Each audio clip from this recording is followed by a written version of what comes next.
नमस्कार। चलिए आज एक ऐसी दुनिया में चलते हैं जो हमारे अंदर ही मौजूद है, हमारी भारतीय आंत।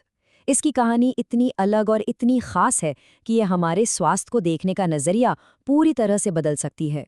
हम सब हेल्थ से जुड़ी सलाह सुनते रहते हैं, है ना? लेकिन एक बात सोचिए, क्या हर सलाह हर किसी के लिए काम करती है? जो डाइट प्लान शायद वेस्ट में किसी के लिए चमत्कार कर दे, क्या वो भारत में भी उतना ही असरदार होगा? बस यही सवाल आज के हमारे विश्लेषण के केंद्र में है। इसे कुछ ऐसे समझते हैं। मान लीजिए हमारी आंत एक बगीचा है। अब अलग अलग बगीचों में अलग अलग पौधे उगते हैं। ठीक वैसे ही पश्चिमी आंत में बैक्टीरोइडीज नाम के बैक्टीरिया का राज चलता है, जो ज्यादातर मीट और फैट पर पलते हैं। वहीं भारतीय आंत में प्रेवोटेला का दबदबा है, जिनका पसंदीदा खाना है दाल और बाजरा जैसा फाइबर। और यही वो बुनियादी फर्क है जिसे हम आज गहराई से समझेंगे।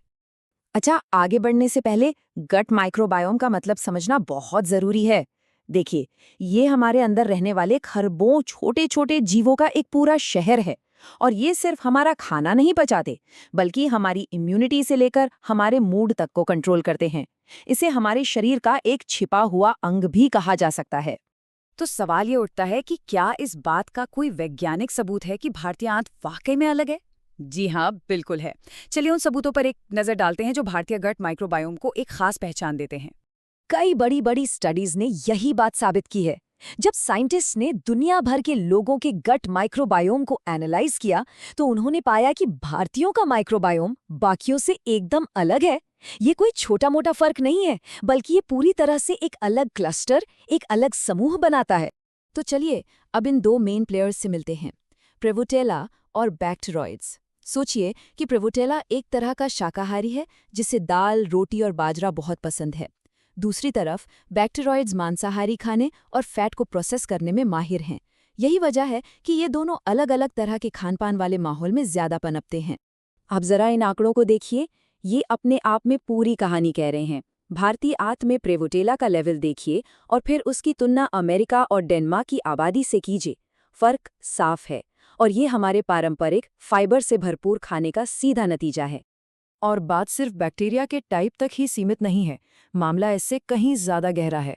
2019 में एक बहुत बड़ी स्टडी हुई जिसमें भारतीय आंत में लगभग 9.5 लाख ऐसे जीन मिले जो दुनिया में पहले कभी नहीं देखे गए थे। जरा सोचिए, इसका मतलब ये है कि हमारे पेट के बैक्टीरिया के पास काम करने के लिए औजारों का एक बिल्कुल नया सेट है। लेकिन ठहरिए, कहानी यहाँ और भी दिलचस्प हो जाती है। कोई एक इंडियन माइक्रोबायोम नहीं है। भारत की जो विविधता है वो हमारे पेट के अंदर भी साफ झलकती है। आइए इसे एक उदाहरण से देखते हैं। भोपाल जैसे उत्तर मध्य भारत में, जहाँ ज्यादातर लोग प्लांट बेस्ड खाना खाते हैं, वहाँ प्रेवोटेला की संख्या ज्यादा है। लेकिन अगर हम दक्षिण में केरल जैसे राज्यों में जाएं, जहां चावल और मछली के साथ मिला जुला भोजन किया जाता है, तो वहां बैक्टीरोइड्स की मात्रा ज्यादा मिलती है। ये साफ साफ दिखाता है कि हमारा खाना सीधे तौर पर हमारे अंदर के माइक्रोबियल बगीचे को कैसे बदलता है। तो जब हम ये जान गए हैं कि हमारा माइक्रोबायोम इतना अनोखा है, तो अगला सवाल ये है कि हम इससे सही ईंधन कैसे दें। चलिए अब उन पारंपरिक भारतीय खाद्य पदार्थों पर ध्यान देते हैं जो इस खास माइक्रोबायोम को पोषण देते हैं। देखिए, गट हेल्थ का एक बहुत सीधा सा नियम है। पहला, प्रोबायोटिक्स, मतलब अपने बगीचे में अच्छे पौधे यानी अच्छे बैक्टीरिया लगाना। और दूसरा, प्रीबायोटिक्स, यानी उन पौधों को सही खाद मतलब सही फाइबर देना, ताकि वे अच्छे से फल फूल सकें। और सबसे अच्छी बात पता है क्या है? हमें इसके लिए कहीं दूर जाने की जरूरत ही नहीं। हमारी अपनी रसोई प्रोबायोटिक्स का खजाना है। दही, छाछ, इडली, डोसा, ढोकला और यहाँ तक कि हमारे पारंपरिक अचार भी इन अच्छे बैक्टीरिया से भरे पड़े हैं। और इन बैक्टीरिया को खिलाने के लिए प्रीबायोटिक्स कहाँ से मिलेंगे? हमारी दालें, बाजरा, रागी, हरी सब्जियां और केले जैसे फल, ये सब उस फाइबर से भरपूर हैं जो हमारे पेट के इन अच्छे दोस्तों को खुश और सेहतमंद रखते हैं। और हाँ, अपने मसालों को कैसे भूल सकते हैं? हल्दी सूजन कम करती है, अदरक गैस से राहत देता है और जीरा पाचन में मदद करता है।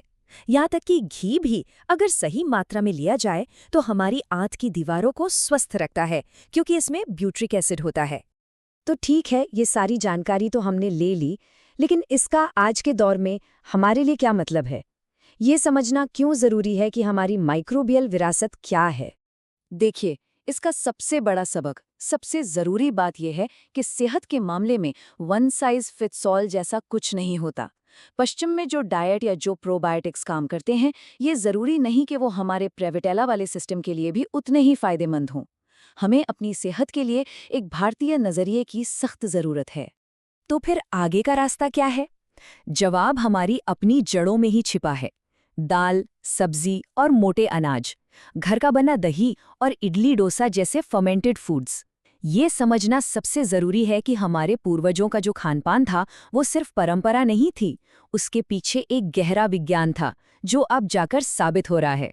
इसीलिए अब एक्सपर्ट्स भी यही मान रहे हैं कि जो पर्सनल हेल्थ प्लान्स हैं वो पश्चिमी डेटा पर नहीं बल्कि भारतीय डेटा और हमारे लोकल फूड सिस्टम्स पर आधारित होने चाहिए। समाधान हमारे अपने अनोखे माइक्रोबायोम को समझकर ही मिल सकता है। तो आखिर में ये सब हमें एक बहुत ही दिलचस्प सवाल पर लाकर खड़ा कर देता है। क्या सेहत का भविष्य असल में हमारे अतीत में हमारी दादी नानी की रसोई की सदियों पुरानी समझदारी में छिपा है? इस पर जरूर सोचिएगा।